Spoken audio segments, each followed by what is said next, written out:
Hello everyone. Let's review the meaning of Shloka 81 in Lalita Sahasranam. Parā pratyak chitī rūpā paśyantī paradevatā madhyamā vaikharīrūpā bhaktamānasa haṃsikā. Before we look at the meanings, just a quick introduction into this section. In this particular shloka onwards, we are beginning to look at Devi as Vak. Vak means speech. You can also think of it as sound. And in this shloka, it's describing how the undifferentiated mass of sound, which is called as Nada Brahmam, which is also the ultimate reality, gets differentiated as word and sound, etc., and the meaning of those words, etc. So that's what this shloka is getting us into. So we are looking at Devi as the Vak. So let's look at the meanings of each nama here. Parā. Parā means it is the paravak. Paravak means the undifferentiated mass of sounds. So it's all the sounds that's ever possible. And it is the source of all the sounds. And in that, it is same like the Parabrahmam, which is the source of all the life or all the things in this universe, not just animated things. Animated and inanimated are both coming from the same source, which we call as Parabrahmam, and it is the same source that is also the source of sound. Everything in this universe comes from the same place. In this particular context, we call it as Nada Brahmam, which is the source of all sounds. And when it is as the source of all sounds, it's just undifferentiated. It's just all the sounds possible. We are not putting them into words, etc. And that's the progression that we are going to see as we look at the shloka. Pratyak chitī rūpā. So that undifferentiated mass of sound, the paravak, is nothing but a form of consciousness. And we all know that ultimate reality is nothing but the pure consciousness. Paśyantī. Now the second level of that descent, the undifferentiated becoming differentiated, which is, let's say, the creation of speech, if you will. If we consider it that way, the next stage in that is called as paśyantī. And in paśyantī, she is the paradevatā. She is the perceiving self. So what happens is when we first have, there is a whole source of sound that is possible. But before it gets converted to speech, the first thing is a perception, a spark, an idea. And sometimes we may be aware of those or we may not be aware. So these could be the thoughts and sounds that are embedded in our subconscious. So that is the next stage. From the overall consciousness, there is something that's embedded in the subconscious. So paśyantī paradevatā. Madhyamā. Madhyamā is the next level. From para, it moves to paśyantī, then it goes to madhyamā. So in madhyamā, this is all the thoughts and feelings and intent that one person can have. So now when you think about your thoughts and feelings, now you put them into words. Those words have meaning and they point to a particular object and they are put into coherent sentences. So now you can see how that undifferentiated mass of sound is getting its differentiation and now it's put into words, meaning the object it signifies. We may think there is no sound associated with it, but there is sound associated with it, but it's inaudible. When we are thinking in our head, we can still hear our voice. It's just not heard to the rest of the world, but there is sound in there. So that's the next stage of madhyamā. And the final stage is called as vaikharī, which is the articulated speech. Now we have words, objects, meanings. Now it's translation of that into audible sound that the rest of the world can hear. So that is the vaikharī. So if you look at speech, how does it start? There is a whole bunch of consciousness.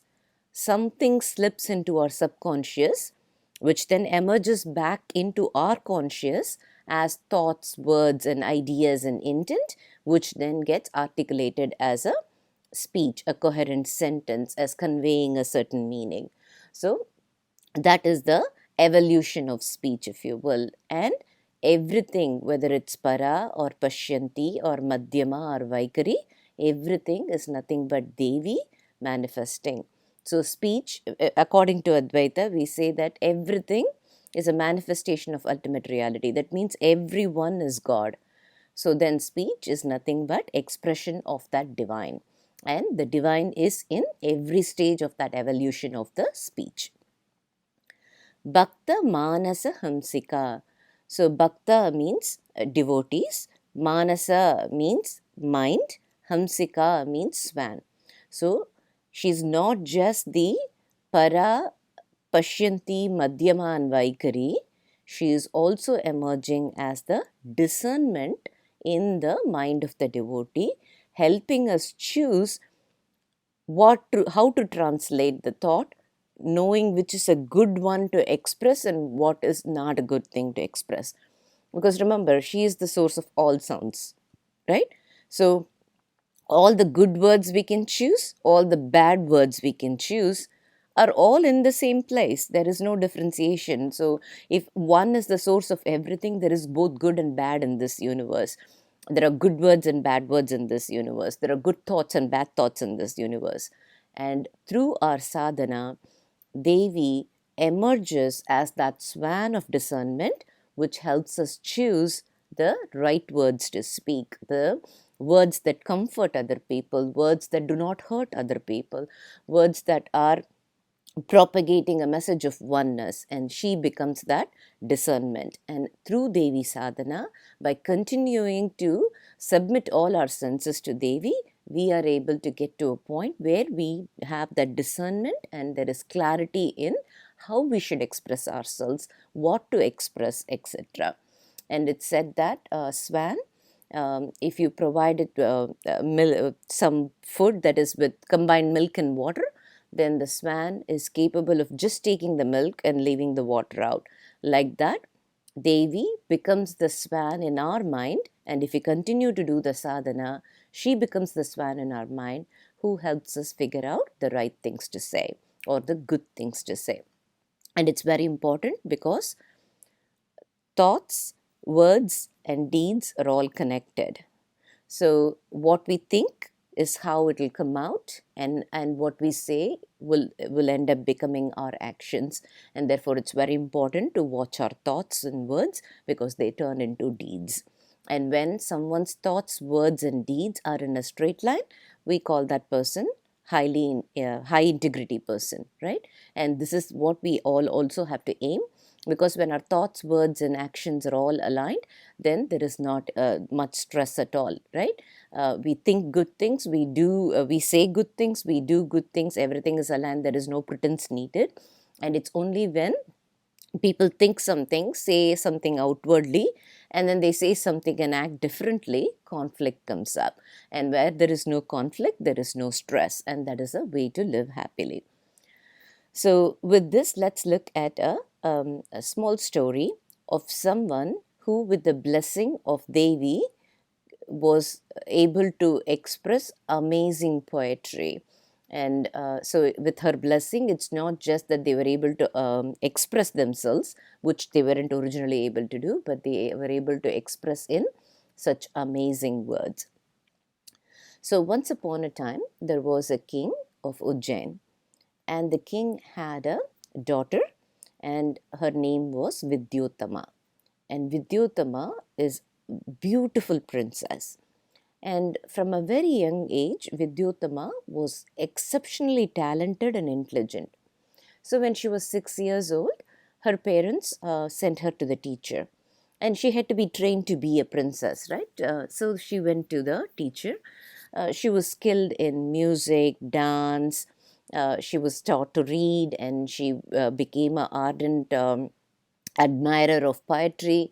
So all of this, and when they sent her, she had this amazing intelligence. She was so able to grasp everything so quickly that she gained all this knowledge quickly. And by the time she was like 15 years old, there was no more for her to learn. She had learned everything that's possible. So she was a really smart girl. So now the king saw Vidyotama and thought, you know what, my daughter is exceptionally talented. So only someone who has intelligence that's equal to her intelligence should marry her. Only then her life will be good. And it was natural for the king to want the best for his daughter. She is not only the princess of the kingdom, she is beautiful, she is talented, she is well read, she can present herself well. So naturally, he wanted to make sure he found the right groom for her. So then many people were called for. The kings came and there was Swayamvara. But Vidyottama always used to interview everybody. She would ask them some questions, see how they are responding. Only based on that, she'd decide whether she wanted to marry them or not. So many kings came, princes came, and nothing worked out, and she rejected all of them. Slowly, time passed. It became apparent that the kings were not up to her intelligence level. So then slowly scholars started to come. They thought, okay, maybe we have a chance at marrying the princess. And the scholars also were all being rejected.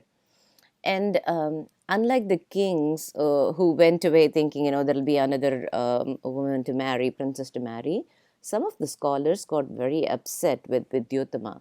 They started to assume that Vidyottama was overly arrogant, and they thought for a woman this much arrogance does not do, and therefore some of them wanted to also get back at her, take revenge on her for calling them not scholarly, because she was asking questions and they were not able to win her over in the debate. So that they took it as a insult to them, or it was something that they wanted to pay back for. One day, some of the scholars who lost Vidyottama were going through the forest, and in there they saw a handsome young man. He was so good looking.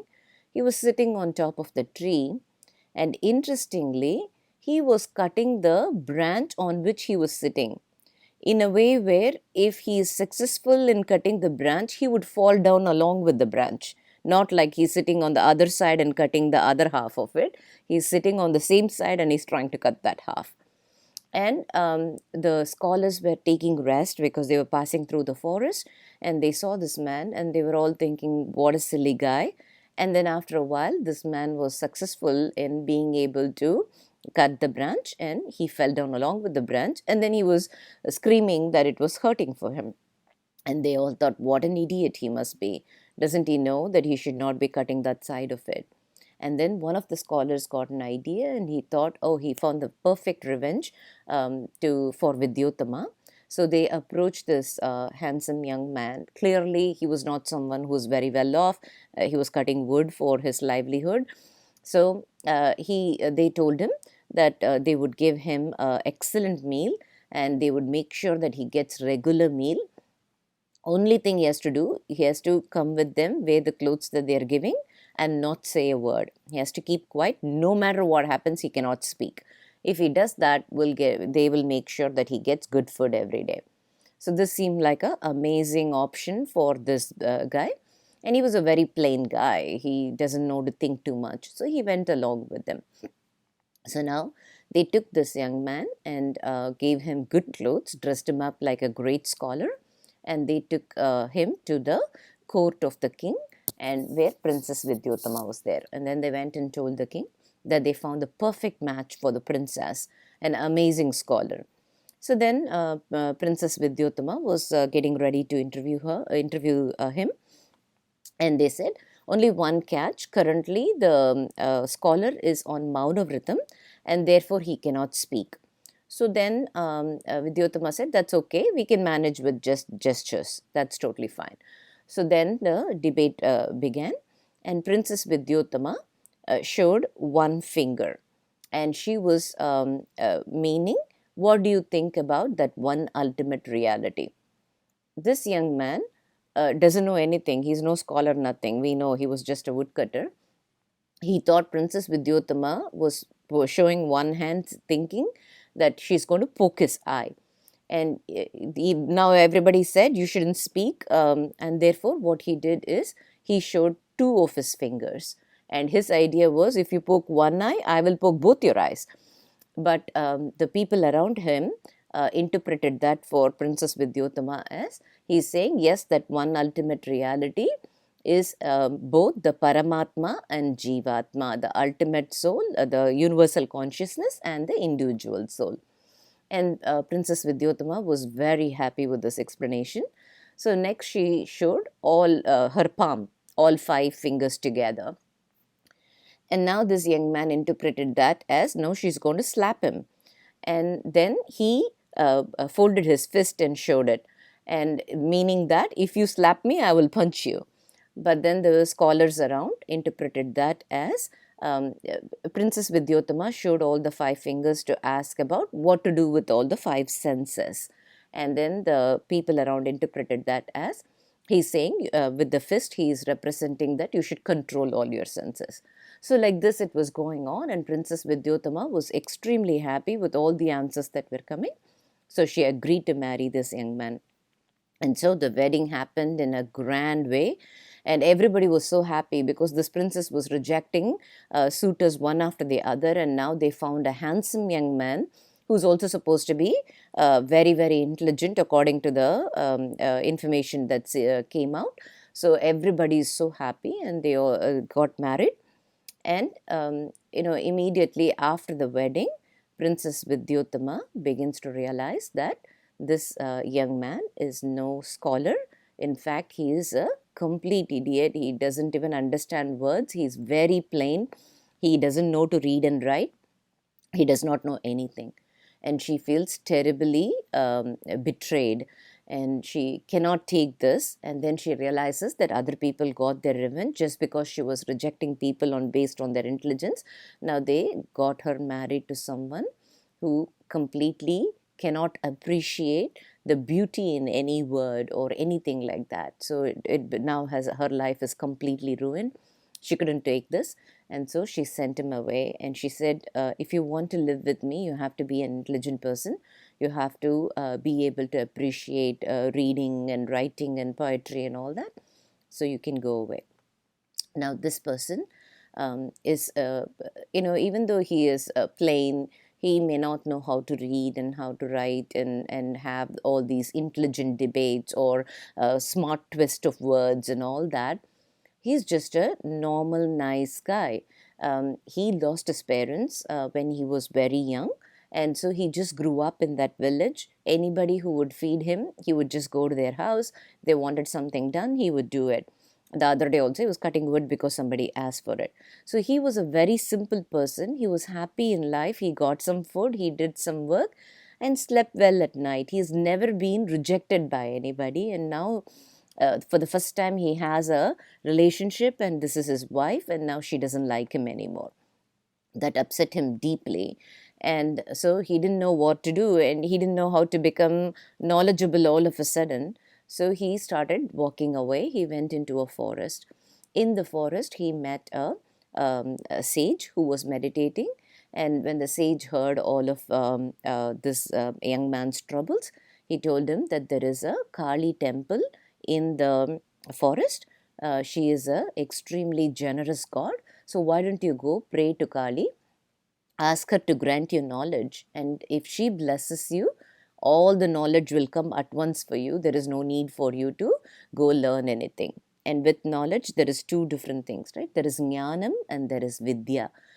Vidya means anything that we have acquired. This is where you have to study, you have to read. It should be something that touched your life, you came across. That's what is called as vidya. It's acquired.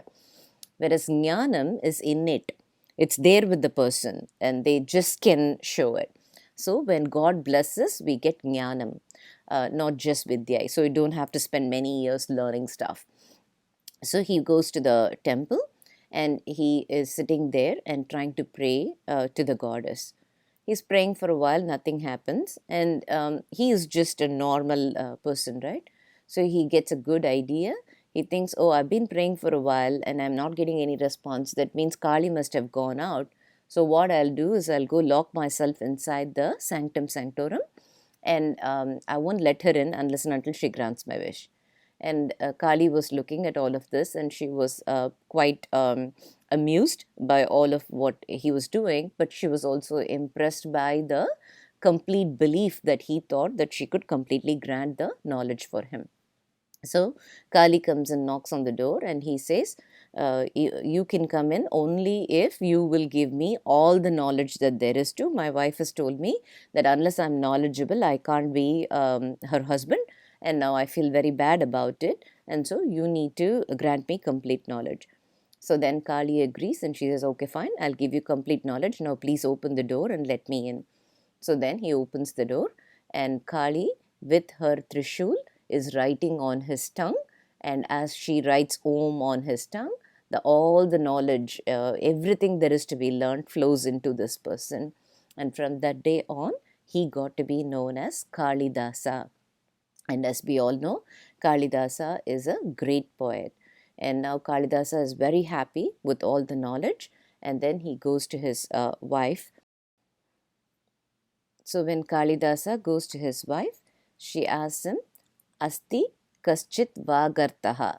That means, is there any meaning to words? Have you explored the meaning of words? Have you explored the beauty of poetry or reading?